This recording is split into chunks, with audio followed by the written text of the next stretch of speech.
We have officially made it to spring. Hit that equinox at 3:01 in the morning. Spring has sprung. It is my favorite season, but I'm always brought back down to reality when I look at our snowiest months of the year.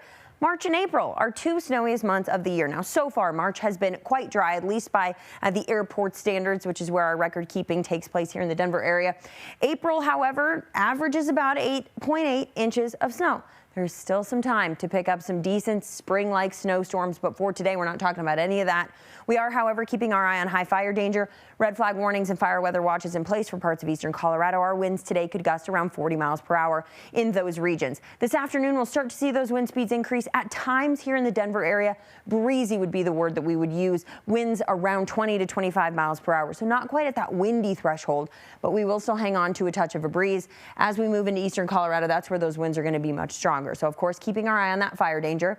Otherwise, kind of a mix of sun and clouds. We'll see clearer conditions to begin the day.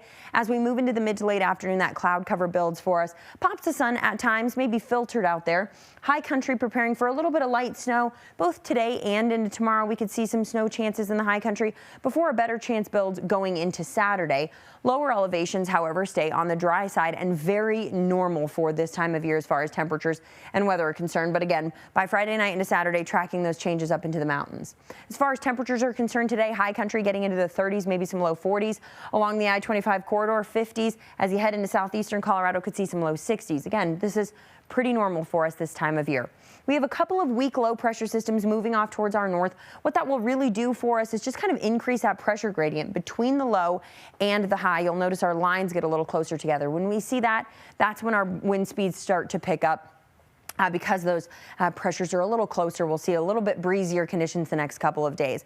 What we're really tracking going into early next week is a big warming ridge of high pressure. That builds Sunday into Monday, and our temperatures at this point look to ramp up and feel a little more summer-like going into next week. Until then, pretty normal for this time of year. Temperatures in the mid to upper 50s, maybe some low 60s. We're tracking a little chance of precipitation late day Saturday that we'll want to watch. 63 degrees, though, otherwise on Saturday.